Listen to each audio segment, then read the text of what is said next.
que nos dirija al propósito tuyo, Señor. Y Padre, como dice esta canción, queremos rendirlo todo a ti, Señor.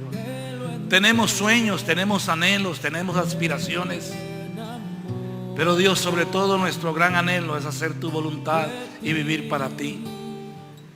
Aunque sabemos que estamos en un proceso de transformación y que quizás en algunas áreas todavía hay mucho trabajo que hacer, lo cierto es que cada día, Señor, que tenemos el privilegio de levantarnos y abrir nuestros ojos, hay un deseo profundo de amarte, de servirte y de honrarte con todo lo que hacemos. Por eso estamos aquí. Gracias por esta congregación, Señor, que nos permite expresarnos, Señor, reunirnos en coinonía, Señor, compartir unos con otros y aprender de tu palabra, Señor. Padre, bendecimos tu nombre por lo bueno que tú eres, porque este es el día que tú creaste. Nos alegraremos y nos gozaremos en él. Gracias por la lluvia, gracias por el sol. Gracias, Señor, porque todo tú lo creaste perfecto y dijiste que era bueno. Y por eso, Señor, nosotros también declaramos que es bueno. Padre, mira a cada uno de los que hemos llegado acá, aquellos que vienen de camino, aquellos que llegarán en algunos momentos más, los que tienen la oportunidad de conectarse vía internet. Permite que sobre todo, Señor, haya un espíritu de sabiduría y de revelación en el conocimiento tuyo, y que en esta tarde podamos recibir tu palabra, sembrarla en nuestro corazón, Señor, y permitir que el fruto sea manifiesto en nuestro diario vivir para tu gloria y para tu honra. Gracias por cada uno, Señor. Gracias porque estamos aquí. Gracias, Señor. Gracias porque tu palabra dice que donde 2 o 3 en tu nombre estén, ahí estás tú presente, Señor. Por eso te alabamos y te bendecimos. Te alabamos, Señor. Diga conmigo: esta es la palabra profética más segura, porque escrito está: tus palabras son espíritu y son vida. Yo las recibo en mi corazón y las pongo por obra, para que tanto mi vida como lo que está a mi alrededor cambie para tu gloria y tu honra. Amén, amén. Salude a alguien y puede sentarse en esta tarde.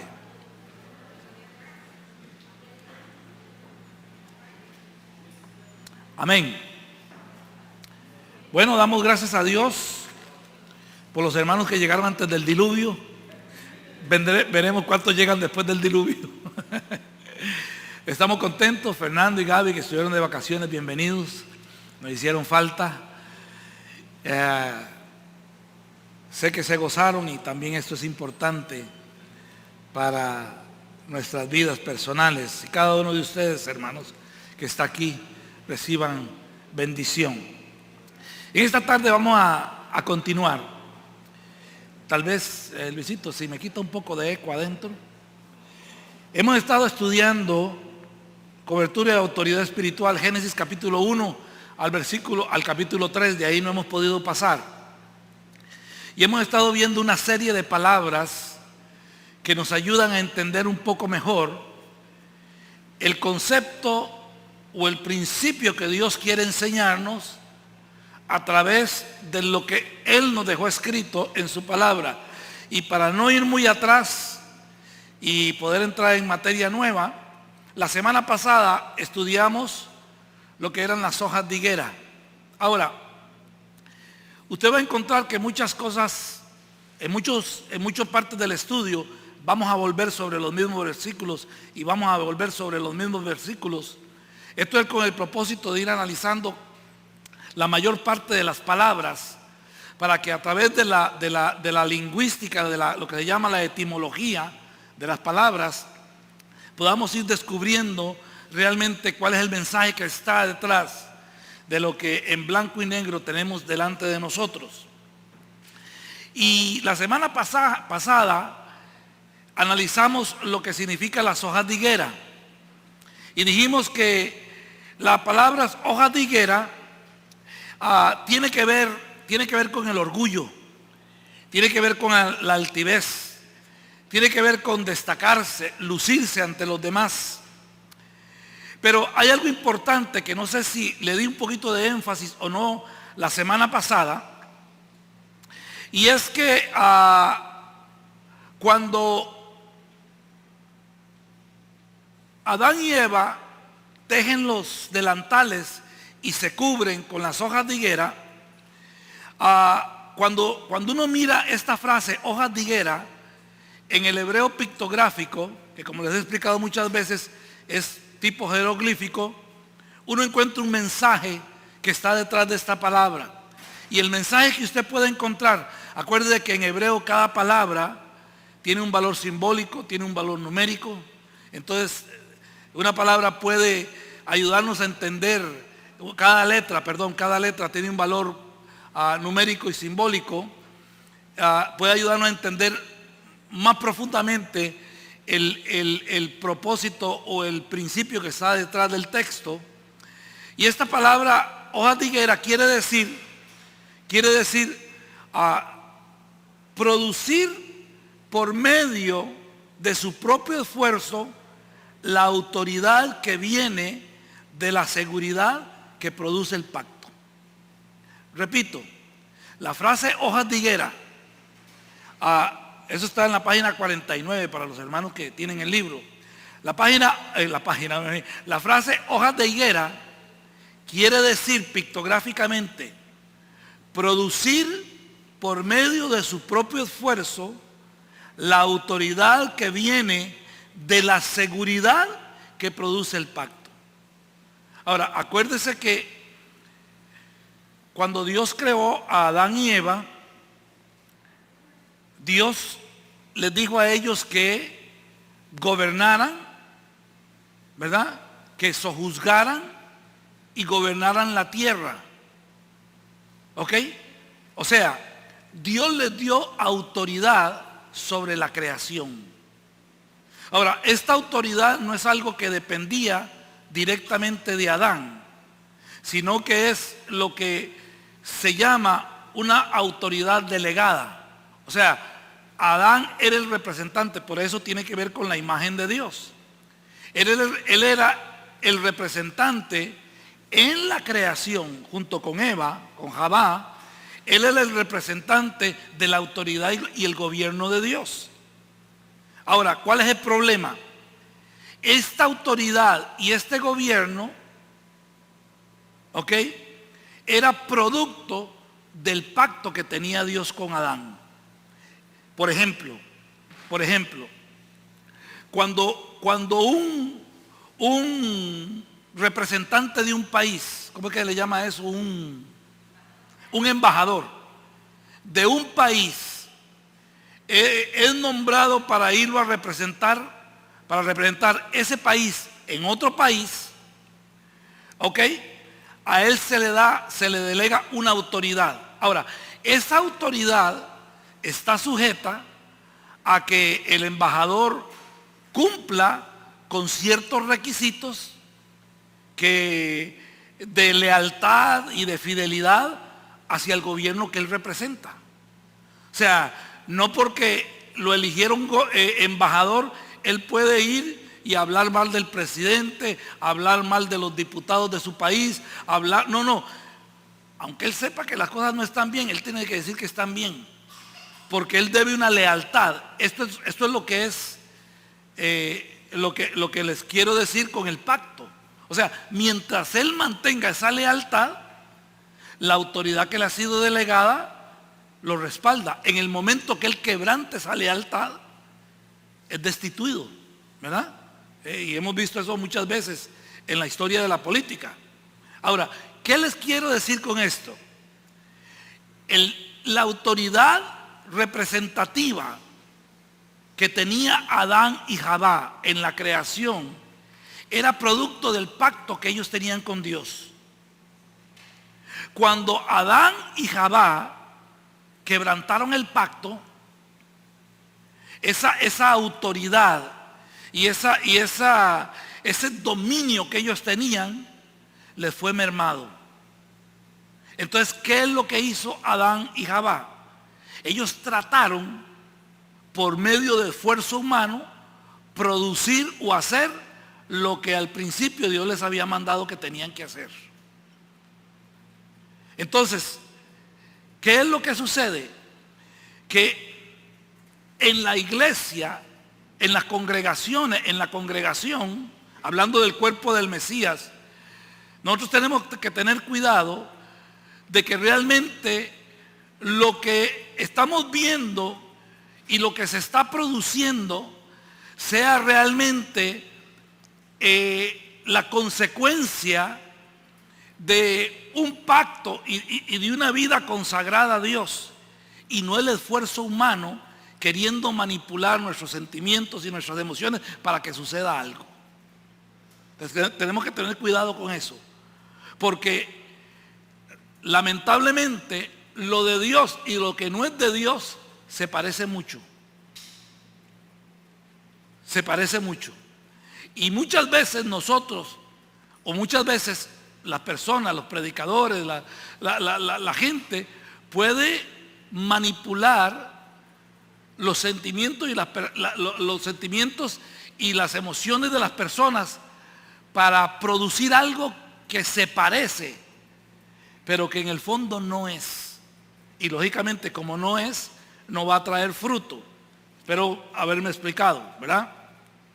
En otras palabras, dijimos la semana pasada que cuando Adán y Jabá se cubrieron con las hojas de higueras, esto no tiene nada que ver el taparse sus partes íntimas, porque ellos estaban acostumbrados a andar desnudos. Esto tiene que ver más bien con encubrir, tratando de encubrir de Dios el pecado que habían cometido. ¿Ok? Esto también lo vimos, y dijimos que cuando Adán pierde la imagen de Dios, él trata de buscar su imagen en otra cosa, en otras cosas. ¿Ok? Ahora, en otras palabras, Adán es el representante directo del carácter de Dios o Elohim en la creación. Cuando Adán fracasa en su rol representativo, es confrontado directamente con la idolatría, y es allí donde trata de esconder, cubrir su realidad idolátrica delante del Señor. Entonces, esto es a grandes rasgos lo que vimos la semana pasada, y el dilema que tiene que ver con las hojas de higuera. Y dijimos nosotros la semana pasada que muchas veces nosotros somos así. Nosotros queremos encubrir de Dios nuestro pecado. Por eso la palabra dice que el que encubre su pecado no prospera. ¿Se acuerdan cuando David pecó y él se quedó callado? Dice, si usted lee, hay uno de los salmos que dice que dice más o menos parafraseando, mientras encubrí mi pecado, dice, mi carne se pegó a mis huesos, ¿verdad? O sea, él mientras encubrió su pecado, el mismo pecado, no solamente espiritualmente y emocionalmente, sino aún físicamente, empezó a deteriorarlo a él, ¿verdad? Al punto que para poder restaurarse, él tuvo que confesar su pecado delante de Dios, ¿verdad? Entonces, muchas veces nosotros, al igual que Adán y Jabá, tratamos ignorantemente, porque ¿qué podemos esconder de Dios? Pero tratamos de esconder de Dios nuestro pecado. Y es ahí donde entramos en un dilema grande, porque mientras el pecado no se confiese, no puede haber perdón de parte de Dios. Y mientras no haya perdón de parte de Dios, la gloria de Dios se aleja. ¿Sí, Sandy? ¿Me lo puede leer ahí un pedacito? Dice, mientras no confesé mi pecado, mi cuerpo iba decayendo por mi gemir de todo el día. Ok, dice, mientras no confesé mi pecado, el pecado se lo estaba comiendo a él. La semana pasada terminamos hablando, creo que terminamos ahí. Terminamos hablando acerca de las dos naturalezas que el hombre tiene en sí mismo, la naturaleza buena y la naturaleza mala, el Yetzer Hará y el Yetzer Hatov, que hablamos la semana pasada. Y dijimos que esto es parte del hombre, nunca se va a quitar mientras el hombre viva en esta carne. ¿Ok? Son dos naturalezas que están en nosotros, que es la que nos permite escoger qué es lo que queremos hacer. ¿Ok? Entonces, estas dos naturalezas, por decirlo de alguna manera, compiten dentro de nosotros, tratando de ver cuál es la que domina. ¿Ok? Ahora, nosotros dijimos que en estas dos naturalezas, déjame ver si aquí está. Sí, en estas dos naturalezas, ninguna tiene la prioridad hasta que el hombre se la dé. O sea, que en sí mismas no son malas. Son parte de la estructura del hombre para que el hombre pueda funcionar dentro del plan y el propósito de Dios. ¿Por qué? Porque el plan y el propósito de Dios es que usted y yo le sirvamos y lo amemos a Él voluntariamente. ¿Ok? Dijimos la semana pasada que, por ejemplo, una de las características que nosotros tenemos como creados a la imagen de Dios es el poder de escoger. La naturaleza no tiene el poder de escoger. Las manzanas siempre serán manzanas y el árbol de naranja siempre dará naranjas. No importa cuánto lo injerten y cuánto le haga, tiene que dar naranjas. Ahora, puede dar alguna otra variedad de naranjas, ¿verdad? Pero serán naranjas al fin y al cabo. ¿Ok? Los animales, las fieras de los animales, dijimos que, por ejemplo, un león no ataca si no tiene hambre o si no se ve acorralado. Pero generalmente, si no tiene hambre. Mientras no tenga hambre, cualquier otro animal que pase por enfrente de él no tiene problema. Una vez que el león tenga hambre, corra. Porque su instinto es matar para comer. ¿Ok? El león seguirá matando cada vez que tenga hambre. ¿Ok? No puede escoger y decir, bueno, no, pobrecito ese venadito, está muy bonito, no me lo voy a comer, me voy a comer otro. No. Él lo que menos le interesa es cómo se ve el venado. Él quiere comérselo, ¿verdad? Entonces, la creación no tiene el poder de escoger. Nosotros sí tenemos el poder de escoger. Yo puedo escoger el bien o yo puedo escoger el mal. Y terminé diciéndoles, volviéndoles a traer a la luz el pasaje cuando Caín y Abel, cuando Dios llama a Caín y le dice, Caín, ¿dónde está tu hermano? Etcétera, etcétera. Y Dios le dice a Caín, estoy parafraseando, Caín, ¿qué te pasa? Y entonces Dios le dice, ten cuidado, porque el pecado está al acecho, el pecado está a la puerta. Si tú le abres, Él se enseñoreará de ti. O sea, Él te va a dominar. Y les dije esto, que fue algo que para lo cual yo espero que usted haya pensado. El problema que existe es que cuando usted le abre la puerta al pecado, al Yetzer Hará, a la mala inclinación, a la inclinación pecaminosa, una vez que usted le abre usted le abre la puerta, cerrarla es bien difícil. No es imposible, pero es bien difícil. Por eso la palabra de Dios siempre nos recomienda que huyamos del pecado. Que huyamos del pecado. Porque una vez que los rabinos dicen que el Yetzer Hará, la mala inclinación, es como un perro salvaje, ¿verdad? Una vez que reventó la cadena, difícil volverlo a encadenar. Difícil. Vuelvo y repito, no que es imposible, pero bien difíciles. Y por eso es que muchas veces nosotros vemos gente que no dudamos que amen al Señor, pero siguen cayendo en el mismo pecado. ¿Ok? ¿Por qué? Porque ya el pecado se enseñoreó de una área, cualquiera que sea. y volverlo a llevar atrás y enjaularlo es bien difícil. La recomendación del Señor, parafraseándola, es: no le abra la puerta, no le abra la jaula, déjelo quedito ahí. ¿Ok? Entonces, el Yetzer, la semana pasada leímos Romanos capítulo 6. Alguien que me recuerde, es que no tenía el libro y no lo marqué. No lo leímos. Creo que no, ¿verdad? Vamos a leerlo en esta tarde. Yo le voy a pedir que usted me ayude con su Biblia. Dice: el Yetzer Hará es identificado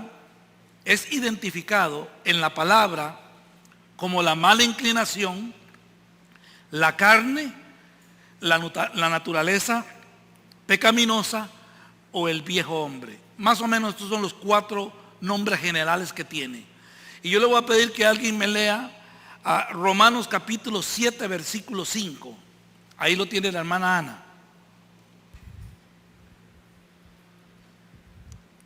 Porque cuando nuestra naturaleza pecaminosa aún nos dominaba, las malas pasiones que la ley nos despertaba actuaban en los miembros de nuestro cuerpo y dábamos fruto para muerte. Ok, para muerte.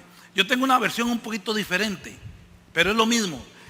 Pero es bien interesante porque dice: porque mientras estábamos sujetos a los instintos carnales, las pasiones pecaminosas condenadas por la ley actuaban en nosotros llevando fruto para muerte. O sea, esas pasiones, instintos carnales, pasiones pecaminosas, es lo que la Biblia llama el Yetzer Hará. ¿Ok? Alguien que me lea Romanos capítulo 6 versículo 6. Romanos 6, 6. ¿Quién lo tiene? Ahí lo tiene la hermana Emilia. 6, 6.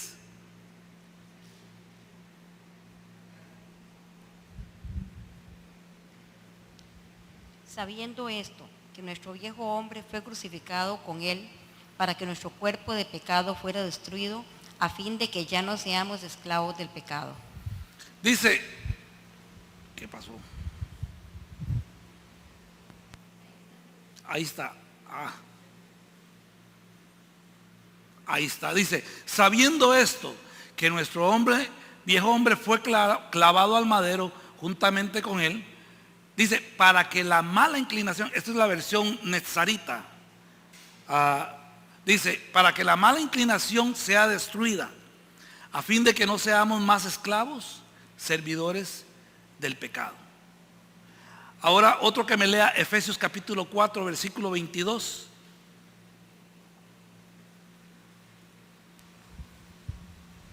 Efesios 4, 22. Con respecto a la vida que antes llevaban, se les enseñó que debían quitarse el ropaje de la vieja naturaleza, la cual está comprendida por los deseos engañosos. Ok, aquí se le llama vieja naturaleza en esa versión. La Reina Valera del 60 dice viejo hombre. Ok, dice que está viciada conforme a los deseos engañosos. Y el último, Colosenses 3:9. Colosenses 3:9, ¿quién lo tiene? Colosenses, Gaby. No mintáis los unos a los otros, habiéndoos despojado del viejo hombre con sus hechos. Ok, y tenemos uno más, Efesios 4:22. Efesios 4:22 y 23 al 24. Efesios 4:23. Todavía no me lo lea, perdón. Ese es de la otra filmina, es que está metido dentro de esta filmina. Ok, entonces, como ustedes ven, esto es lo que la Biblia lo llama. Vuelvo y repito, le llama mala inclinación, le llama a la carne, le llama a la naturaleza pecaminosa, le llama el viejo hombre. Cualquiera de todos esos nombres que la Biblia identifique es lo que en el pensamiento hebreo bíblico se llama el Yetzer Hará, la mala inclinación. Ahora, tenemos por otro lado, ¿se acuerdan que habían dos, el ángel y el diablillo ahí hablándole en el oído, verdad? Entonces, por el otro lado tenemos lo que se llama la buena inclinación, el Yetzer Hatov. Esta buena inclinación es la que busca que nosotros hagamos la voluntad de Dios y vivamos para Él. Ahora sí, Karen, Efesios capítulo 4, versículos 23 y 24. Y que seáis renovados en el espíritu de vuestra mente, y os vistáis del nuevo hombre, el cual en la semejanza de Dios ha sido creado en la justicia y santidad de la verdad. Ok, el nuevo hombre, ¿qué es lo que hace el nuevo hombre? El nuevo hombre busca que nosotros caminemos en justicia y en verdad. Esa es la buena inclinación, ok. Vamos a leer otro texto, Colosenses 3:10. Aquí lo tiene la hermana Ana. Debíamos poner un gordito, ¿va? Para que adelgace, porque Juan Carlos va a quedar en nada. Y se han puesto el de la nueva, y se han puesto el de la nueva naturaleza, que se va renovando en conocimiento a imagen de su creador. Ok, sean puestos, la versión del 60 dice, sean revestidos de la nueva naturaleza, el Yetzet Hatov, la buena inclinación. ¿Por qué? Porque esa buena inclinación se va renovando conforme a la imagen de aquel que lo creó. ¿Ok? Entonces, eso es lo que la Biblia llama. O sea, no importa si le llamamos mala inclinación, buena inclinación, hombre de pecado, la carne, el viejo hombre, como usted quiera llamarle, o le llame la nueva naturaleza, o sea, el nombre es lo de menos. Lo que yo quiero es que en su mente quede claro que la Biblia nos enseña que esas dos naturalezas coexisten en nosotros. ¿Ok? Y no van a ser eliminadas hasta que seamos transformados con la muerte o cuando Yeshua vuelva, y la Biblia dice que seremos transformados en un abrir y cerrar de ojos. Eso es otro estudio. Pero hasta ese momento, mientras tanto, y estemos en esta tierra, en esta dispensación o en esta dimensión, usted y yo tenemos que actuar como hombres y mujeres de carne y hueso. Y dentro de eso tenemos que lidiar con estas dos naturalezas dentro de nosotros. Y esa es la guerra, esa es la batalla, esa es la guerra espiritual que se desarrolla en nosotros, que se da en nuestro interior, en nuestra alma, en nuestros sentimientos y emociones. ¿Quién domina? Domina la nueva naturaleza que se renueva conforme a aquel que lo creo, que se renueva con el conocimiento de la palabra, o domina la mala inclinación, la vieja naturaleza, el hombre de pecado, que lógicamente lo que hace es alejarnos cada vez más del propósito de Dios. ¿Ok? Ahora,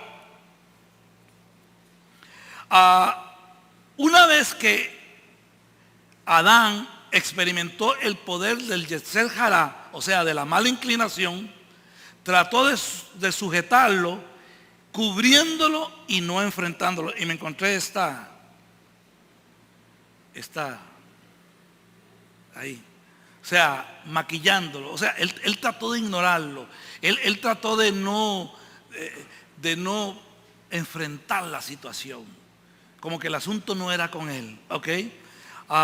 Cuando el Yetzer Hará es suelto, su poder y control irá creciendo cada día hasta controlar su vida completa.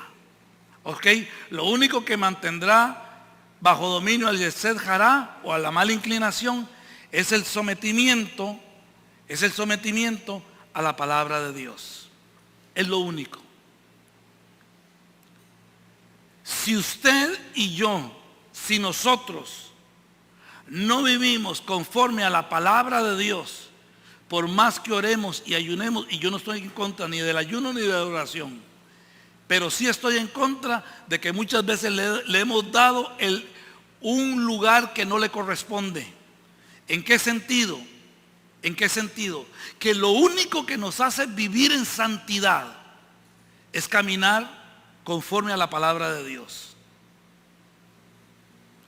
El Señor dijo, santifícalos en tu verdad, que oren y ayunen 40 días, porque esa es tu palabra. ¿Es así que dice la palabra? Todos me la aceptaron, qué bárbaro, ¿sabes? No dice así. ¿Cómo dice la palabra? ¿Qué fue lo que dice el Señor? Santifícalos en tu verdad. Tu palabra es verdad.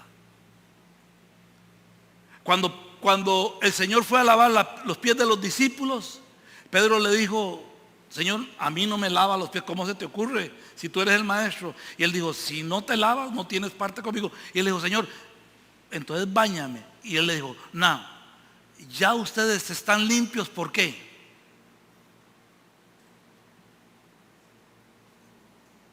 Por la palabra que yo les he hablado.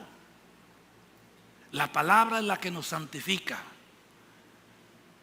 El ayuno y la oración es el fruto de una vida santificada. Por eso es muy importante también el ayuno y la oración. Claro que sí, es importantísimo. Pero lo único que mantiene al Yetzer Hara, a la mala inclinación, encerrada ahí como el perro, ¿verdad? Amarrado, es la cadena que es la palabra de Dios. ¿Por qué? Porque cuando yo camino conforme a la palabra de Dios, la buena inclinación es la que va a dominar en mí. Y la buena inclinación se va renovando cada día. Dice, hasta tener la imagen de aquel que la creó. ¿Ok?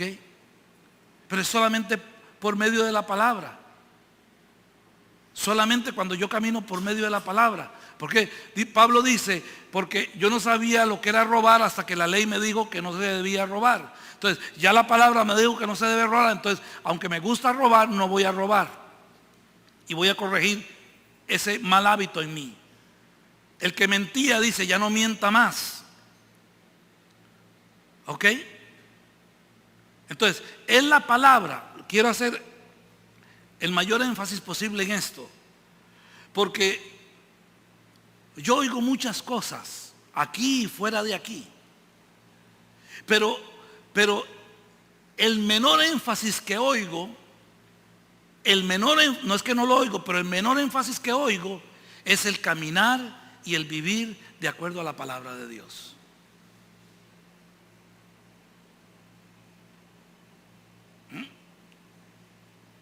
Y es lo único que puede transformar mi vida. La palabra. La palabra. Y cuando yo vivo de acuerdo a la palabra de Dios, esa palabra va a ir creando en mí una imagen. La imagen que perdí o la imagen que se perdió en el huerto del Edén cuando Adán y Eva pecaron. Y esa imagen va a irse renovando, va a irse restaurando en mí hasta alcanzar, dice Pablo, la estatura de un varón perfecto. ¿Ok? Pero es la palabra la única que puede ayudarme a someter la mala inclinación y provocar que la buena inclinación sea, brille, por decirlo de alguna manera, en mí. Brille en mí. ¿Ok? Por eso es que yo insisto tanto en estudiar y en leer la Biblia. ¿Ok? Porque la palabra de Dios es la única que nos da los pormenores de qué es lo que Dios quiere que yo como su hijo, usted como su hija, hagamos o no hagamos. ¿Ok? Es sencillo. Lo hemos idealizado mucho, lo hemos espiritualizado mucho, pero es sencillo. Dios dijo, yo hago. Dios dijo que no haga, yo no hago. Si yo hago lo que Dios dijo que haga, yo lo agrado a Él. Si yo hago lo que Él me dijo que no hiciera, yo no lo agrado a Él. Punto. Anoche yo hablaba con Carlos y yo le decía, ¿cuántos queremos ser bendecidos? Todos queremos ser bendecidos. ¿Cuántos buscamos y oramos, Señor, bendícenos? Casi siempre no hay una oración que no hagamos, incluyéndome yo, que no pronunciemos la palabra bendición. Señor, bendícenos, bendícenos. Cuando Deuteronomio 28 tiene la fórmula de la bendición. No es ningún misterio. No hay que pasar 40 días de ayuno para que Dios lo bendiga. Deuteronomio 28, 1 y 2. ¿Qué dice? A ver, los que tienen Biblia. Deuteronomio 28, 1 y 2. ¿Qué dice? Esa es la fórmula de la bendición. Ahí lo tiene Rebeca. Oiga lo que dice allá Rebeca. Oiga, Deuteronomio 1, 28, 1 y 2. Y sucederá que si escuchas diligentemente la voz de Jehová tu Dios, procurando poner por obra todos sus mandamientos que yo te mando hoy, también Jehová tu Dios te enaltecerá sobre todas las naciones de la tierra. Cuando obedezcas la voz de Jehová tu Dios, vendrán sobre ti todas estas bendiciones y te alcanzarán. Cuando obedezcas. ¿Obedecer qué? La palabra, los mandamientos. Todas estas bendiciones vendrán sobre ti y te alcanzarán. Si hay una bendición que no le ha alcanzado, si hay una bendición que no me ha alcanzado, es porque estoy fallando en algo. Sencillo. No hay que ser sabio. No hay que ser científico para eso. Si no estoy viviendo una vida plena de bendición, es porque hay algo que todavía me falta. Y por lo general a todos nos falta. Estamos en ese proceso, ¿verdad? Pero ve que la palabra de Dios es sencilla. Si ponen por obra, si obedecen estas palabras que yo les hablo hoy, vendrán sobre ustedes estas bendiciones. Dice, y los alcanzarán. O sea que usted no tiene que buscarlas. Tranquilo, ellas las van a buscar a usted. Eso es lo que dice la palabra de Dios. Ahora, vamos a ver un poco más de cerca el versículo 9, en los minutos que nos quedan, de Génesis capítulo 3. Alguien que me lea Génesis 3, 9. Este nos va a dar un escenario de Adán un poco más de cerca. ¿Quién lo tiene? Génesis 3, 9. Ahí lo tiene Emilia.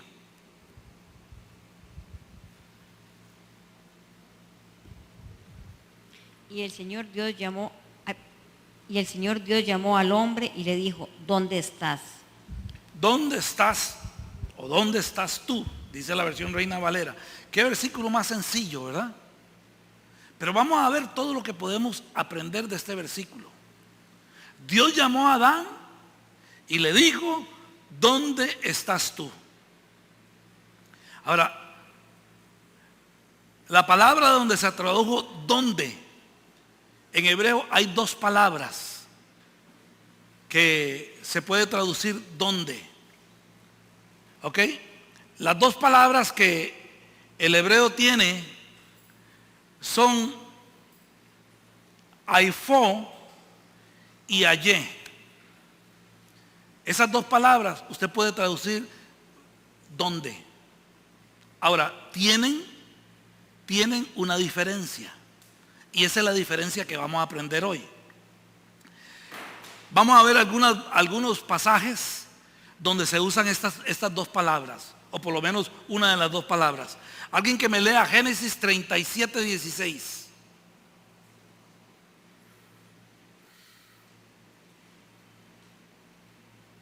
Génesis 37, 16. ¿Quién lo tiene? Karen. Y él respondió, busco a mis hermanos, te ruego que me informes dónde están apacentando el rebaño.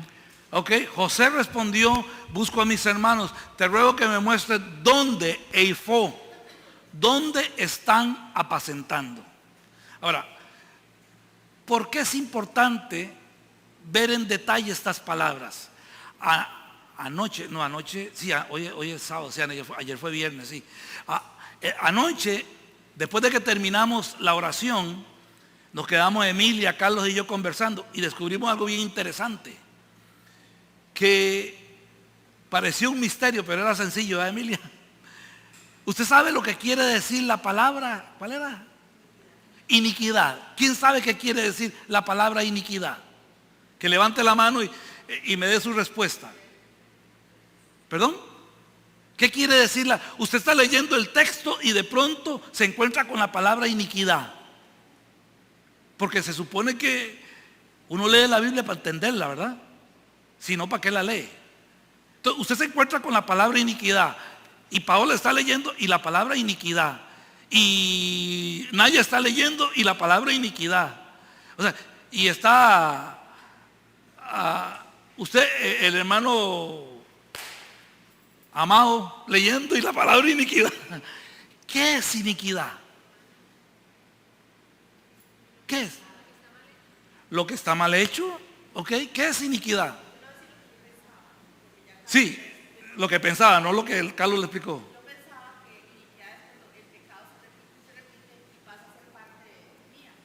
Ok, cuando el pecado se repite. Ok. Las maldiciones, ok. Maldiciones, la palabra que se repite.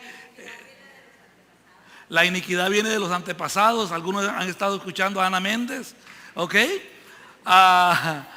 Pero ¿qué es iniquidad? Maldiciones, antepasados. Ahora, yo no los voy a poner porque no es mi intención. Y yo quiero que ustedes sepan, cuando yo les pregunto algo, no es para que ustedes vean cuánto yo sé, porque eso yo lo aprendí anoche. Ni es para ridiculizarlo a usted. A mí me interesa saber qué es lo que usted piensa para poder juntos salir de la duda y que nos quede una idea clara.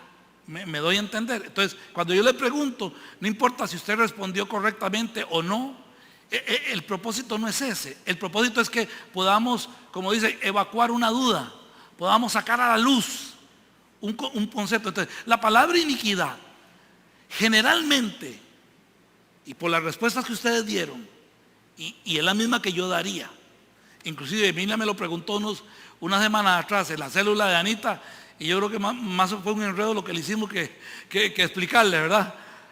¿Por qué? Porque resulta que yo no sabía que era iniquidad tampoco. No es que yo no lo sé todo.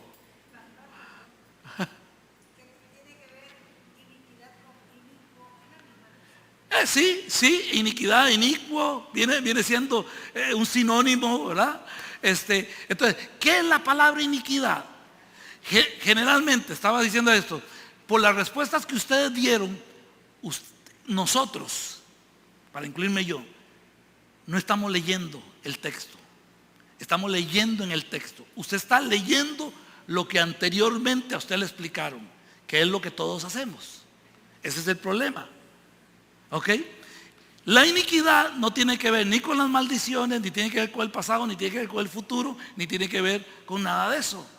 La palabra iniquidad que se usa en la Biblia se usa 11 veces, especialmente en el pacto renovado. Y en el primer pacto, más veces, y anoche lo estudiamos y viene siendo casi lo mismo. Entre uno y otro, como 240 veces, ok. ¿Qué resulta? Que la palabra iniquidad en griego es la palabra anomias o anomian. Y ¿qué es la palabra anomian? Yo lo expliqué aquí. ¿Cuántos se acuerdan? Adita, que se acuerda de todo. Como el pastor dijo, ya ay Señor, de veras, que haya dicho algo bueno yo. Ok, ¿qué es la palabra anomian? La palabra anomian quiere decir sin ley. O sea, la iniquidad es una persona que rechaza la palabra de Dios. En otras palabras, aunque usted vaya a la iglesia y haya aceptado a Cristo como su Salvador personal, si usted no cree en los mandamientos, eso es iniquidad, eso es anomia. Lo vimos. Tengo de testigo a Emilia y a Carlos. Eso es nada más. ¿Ok? Otros harán toda una explicación. Yo no me meto en eso. No quiero desacreditar a nadie. Pero así, literalmente, bíblicamente, lingüísticamente, etimológicamente, y todas las mentes que usted quiera, iniquidad quiere decir una persona que vive sin la Torá, que desecha la Torá.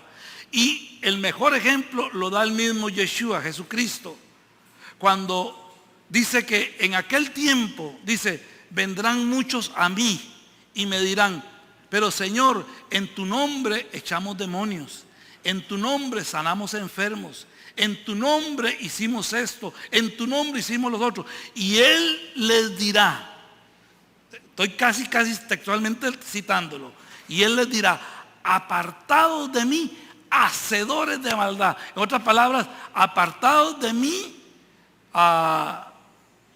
inicuos. O sea, anomia, porque fueron gente que usaron el nombre del Señor, hicieron grandes milagros, hicieron grandes maravillas, pero rechazaron la Torá, rechazaron los mandamientos. Y Él les dirá, apartados de mí, hacedores de maldad, al fuego eterno preparado para el diablo y sus ángeles. Qué tremendo, ¿verdad? Qué tremendo. Y yo espero que a ustedes les pase la que me pasó a nosotros anoche. Yo creo que eso ya no se me va a olvidar nunca más. ¿Ah? Entonces, necesitamos entender. ¿Por qué? Porque iniquidad lo traduce Pablo aquí, anomia lo traduce como iniquidad. Pero aquí Yeshua en los evangelios lo traduce como hacedores de maldad.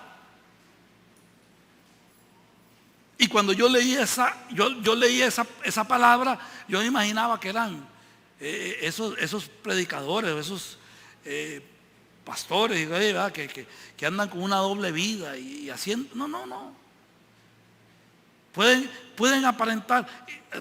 Y el Señor se lo dice a los fariseos. Y les dice, fariseos hipócritas. ¿Por qué? Porque ellos presentan una cara. Y me acordé cuando pusimos,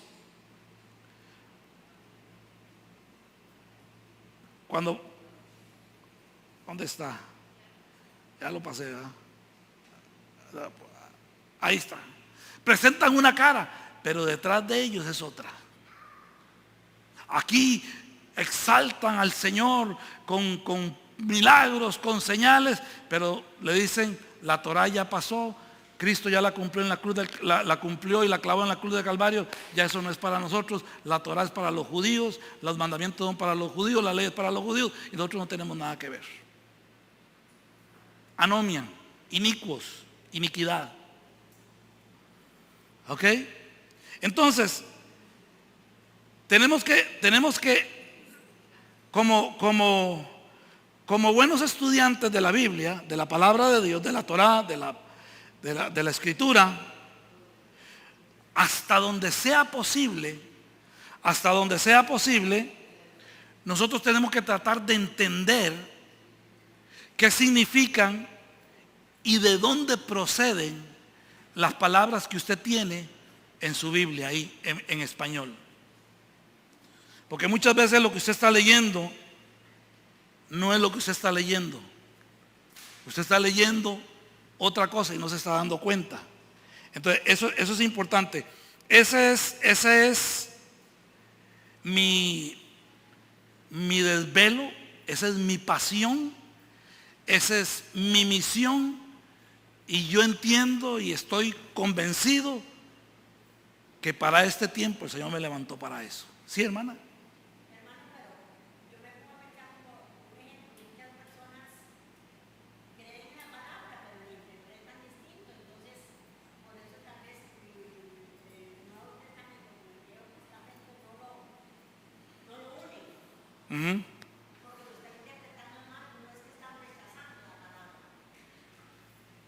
Ya eso se lo dejamos al Señor, ¿verdad?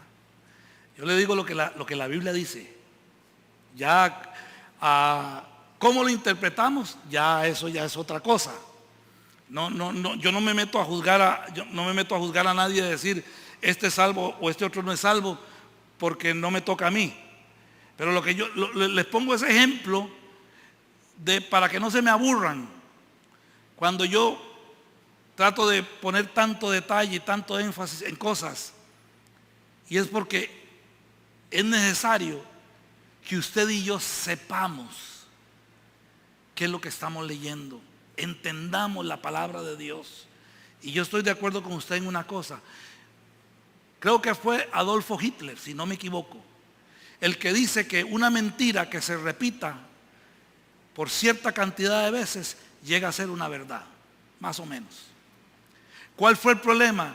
Que alguien interpretó que la ley ya había pasado, y esto lo hemos estudiado mucho y sabemos, tenemos datos históricos y todo, que la ley ya pasó y que ahora nosotros estamos bajo la gracia y que ya la ley no nos toca. Alguien lo dijo y lo dijo tantas veces que por los últimos 1500 años la gente se lo ha creído y se lo sigue creyendo, y la gente vive desechando la palabra de Dios, aunque afirman creer en la palabra de Dios. Vea qué complejo más grande, pero eso se lo dejamos al Señor, que Él sea el que haga las cosas. Usted y yo seguimos estudiando, y cuando tenemos la oportunidad, pues hablamos de lo que hemos aprendido, ¿ok? Entonces, la primera, y con esto lamentablemente voy a tener que terminar, lamentable para mí, porque a mí me gusta enseñar, pero dice, José dijo, busco a mis hermanos, te ruego que me muestres dónde Eifo, acuérdese que las dos palabras de las que se traduce dónde es la palabra Eifo y Ayé. Váyase con eso esta semana. Acuérdese que la semana entrante estaremos ahondando un poco más en